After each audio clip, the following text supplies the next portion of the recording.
انہوں نے ہاتھوں سے پتھر مارے تھے، ہم لفظوں کے پتھر نبی کو مارتے ہیں، لیکن تم پھر بھی ہمیں معاف کر دو، ہم سے سلام کر لیا کرو. سمجھ رہے؟ یہ ہے ان کا، یہ اتحاد کا شکل صورت ہے ان کی. تم ایک دوسرے کو سلام نہیں کرتے ہو، ایک دوسرے کے پیچھے نماز نہیں پڑھتے ہو. وہ تمہیں ایک امت بنا کے گئے تھے، تم فرقوں میں بٹ گئے. فرقوں میں بٹا کون؟ ہم بھی تو کہتے اسی پر تو گفتگو کر لو کہ فرقوں میں بٹا کون؟ جس نے غریب نواز کو چھوڑا وہ، یا جس نے غریب نواز کو تھام کے رکھا ہے وہ؟ فرقوں میں بٹا کون ہے؟ جو اجمیر جانے کو بدعت بولتا ہے اس نے فرقہ بنایا ہے، یا جو اجمیر آج بھی جاتا ہے غریب نواز کو تھامے وہ فرقہ بنانے والا ہے کون؟ لیکن جناب یہ دلیلیں نہیں کام دینے والی. وجہ یہ ہے کہ بے شک رسول اللہ صلی اللہ علیہ وسلم کی یہ سیرت تھی، سرکار کا اخلاق تھا کہ آپ اپنے دشمنوں کو بھی معاف کر دیتے تھے. وجہ یہ تھی کہ سرکار رحمت للعالمین بن کے تشریف لائے تھے. مگر صحابہ کی بھی تو سیرت بتایا کرو کہ صحابہ اپنے آقا کے گستاخوں کے ساتھ کیا کرتے تھے. وہ تو رحمت للعالمین تھے، ہر صحابی رحمت للعالمین تو بن کے نہیں آیا تھا نا. ارے اس کی ایک مثال دے رہا ہوں. میرا باپ بڑا نرم مزاج ہے، میرا باپ بڑا خوش مزاج ہے، معافی کر دینے والا ہے. میرے باپ کے سامنے کوئی گالی بکتا ہے میرے سامنے میرے باپ کو، تو میرا باپ کہتا ہے چل جا یار، چل معاف کیا جا. یہ میرے باپ کا بڑکپن ہے، لیکن بحیثیت بیٹا میری کیا ذمہ داری ہے؟ کیا یہ کہوں کہ ہاں بہت اچھا کام کر رہا ہے، دیکھ ابا نے معاف کر دیا، 2-4 اور بک دے تو؟ یہ تو نہیں ہوگا نا. جو اچھا بیٹا ہوگا اس کا منہ نوچ لے گا، کہے گا خبیث میری موجودگی میں میرے باپ کو گالی بک رہا ہے. ارے میرا باپ رحم کرنے والا ہے، رحم دل ہے، میرے باپ کا اخلاق بہت بلند ہے، وہ اپنے بڑے بڑے خطا کاروں اور گستاخوں کو معاف کر دیتا ہے. لیکن میں اپنے باپ کی اولاد ہوں، میرے سامنے اگر میرے باپ کی توہین کرے گا منہ نوچ کے رکھ دوں گا تیرا. یہ ہے. آپ نے وہ سیرت کیوں نہیں بتائی؟ وہ اس لیے نہیں بتائی کہ وہ بتا دیں گے تو آپ کے فرقے کی پول کھل جائیں گی. وہ رسول نے، اچھا رسول تو علم غیب جانتے تھے، انہوں نے سرکار نے یہ بھی کہا نا اسی واقعے میں تو موجود ہے کہ اللہ یہ نہیں جانتے کہ میں کون ہوں، مگر انہی کی نسلوں میں لوگ مجھ پر ایمان لائیں گے. اور وہ ہوا. انہی کی اولادیں. طائف کے بازار میں سرکار گئے کہ حدیثوں میں نہیں آیا رسول اللہ طائف میں گئے، پتھر مارے گئے، جوتوں میں خون آ گیا، جوتے خون سے سرخ ہو گئے، بھر گئے. فرشتے آئے، کہا یا رسول اللہ دعا آپ حکم دیجئے، میں پہاڑوں کا محافظ ہوں، پہاڑوں کا فرشتہ ہوں. یہ جو 2 پہاڑوں کے درمیان طائف کی بستی ہے، پہاڑوں کو ملاؤں گا، ان کو پیس کے رکھ دوں گا.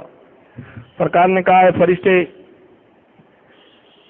اس کی کوئی ضرورت نہیں، اس لیے کہ یہ مجھ پر ایمان نہیں لاتے، یہ نہیں جانتے میں کیا ہوں، لیکن انہی کی اولادیں مجھ پر ایمان لانے والی ہے. اگر وہ ہلاک ہو جاتے تو وہ ایمان والی اولادیں کہاں سے آتی؟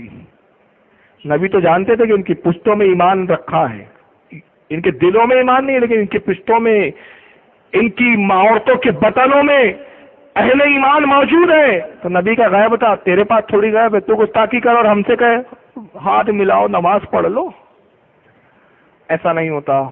صحابہ کا تو عمل یہ تھا. حضرت عمر رضی اللہ تعالیٰ عنہ کا واقعہ قرآن کے اندر موجود ہے، جس کا شان نزول یہ ہے جو آیتیں آئی تھی کہنے محبوب وہ ہرگز اس وقت تک مومن نہ ہوں گے کہ جب تک اپنے اختلاف کو آپ کے سامنے نہ لائے، آپ کے سامنے پیش نہ کر دے، اور جب آپ فیصلہ کر دو تو آپ کے فیصلے کو تسلیم نہ کر لے. اس آیت کا شان نزول کیا ہے کہ ایک یہودی تھا اور ایک مسلمان تھا، دونوں میں اختلاف ہو گیا. اختلاف اس بات پر ہو گیا کہ یہودی کا کھیت نیچے تھا، اوپر مسلمان کا کھیت اونچان پہ تھا، وہاں سے پانی آتا تھا، مسلمان کے کھیت سے ہوتے ہوئے یہودی کے کھیت میں آتا. مسلمان نے اپنے کھیت میں پانی کو روک لیا. جب پانی کو روک لیا تو یہودی نے شکایت کی، گھر سے اس نے رسول اللہ کے پاس مقدمہ دائر کیا. دونوں کو بلایا گیا، انہوں نے دونوں کی بات سنی. سرکار نے مسلمان کے حق میں فیصلہ کر دیا، کہا مسلمان کی زیادتی ہے، جب تیرے کھیت سیراب ہو جائے تو اس کے لیے پانی چھوڑ دیا کر. وہ کہتا ہے یا رسول اللہ وہ کھیتوں سے، میرے کھیتوں سے پانی آتا ہے، میری مرضی، میں چاہوں تو پانی آگے چھوڑوں، چاہے تو میں پانی روک دوں. حضور نے سختی کی اور فرمایا کہ خبردار، میں جو تجھے کہتا ہوں اس پر عمل کر، اس کے لیے پانی چھوڑ دے. وہاں سے خاموش ہو نکلتا اور یہودی سے کہتا ہے کہ مجھے رسول اللہ کا فیصلہ پسند نہیں آیا، چل عمر ابن خطاب سے فیصلہ کرواتے ہیں. یہودی نے کہا چلو کوئی پرابلم نہیں ہے. پہنچے، کہا کہ عمر ابن خطاب ہمارا فیصلہ کر دیجئے.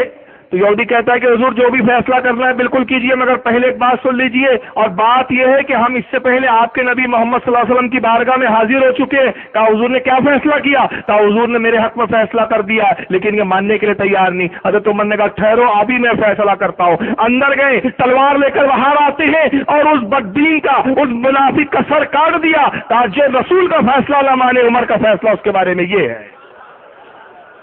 یہاں تو فیصلہ نہ ماننے پر صحابہ کا یہ جلال تھا۔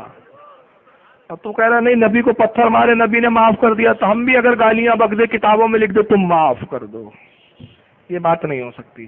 اسی تقریر کا اب دوسرا حصہ سنیں، اس میں ایک منسوخ آیت سے وہ استدلال کر رہا ہے۔ اب آئیے ذرا سنیے منسوخ آیت کون سی ہے۔ وہ منسوخ حکم ہے، وہ آیت نہیں ہے۔ نبی تو غیروں کو اپنا بنانے آئے کہ ہم نے اپنا کو غیر بنا دیا۔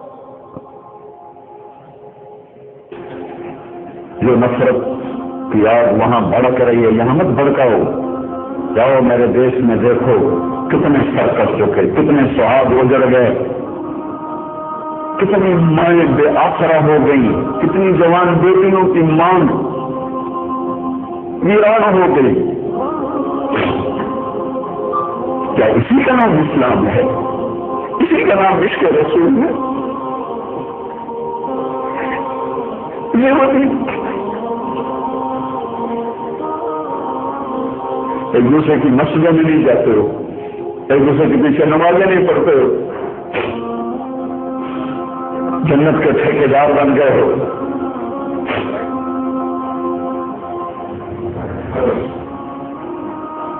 میرے نبی کو عبداللہ بن ابی کا جنازہ پڑھانے کھڑے ہو گئے تھے، جس کا کفر ابو جہل سے بھی بڑا ہے۔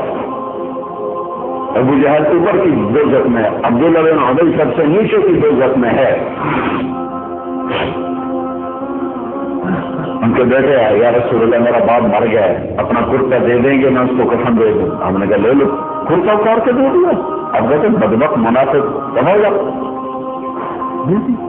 کہ یا رسول اللہ آپ جنازہ پڑھائیں گے؟ کہاں پڑھاؤں گا؟ باقی منافقوں کا تو کسی کو پتہ نہیں تھا سوائے اللہ کے نبی کے، لیکن عبداللہ بن ابی کا منافق ہونا تو سب کو معلوم ہے۔ آپ جنازے کے لیے عمر سامنے آ گئے، یا رسول اللہ یہ کون ہے؟ تو مجھے پتا ہے کون ہے۔ کہا اس کا جنازہ کیوں پڑھا؟ کہ شاید اللہ معاف کر۔ کیا عمر پیچھے ہٹ گیا؟ مجھے پتا ہی کو میرے اللہ نے کہا ہے تو ان کے لیے دعا کر یا نہ کر، میں معاف نہیں کروں گا۔ میں کرتا ہوں، شاید اللہ معاف کر۔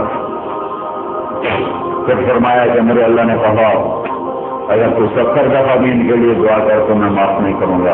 اگر میرا اللہ کہتا اے میرے محبوب اگر آپ 70 دفعہ اس کے لیے دعا کریں گے تو میں معاف کر دوں گا، تو میں اس کم وقت کا 70 دفعہ جنازہ پڑھا دیتا۔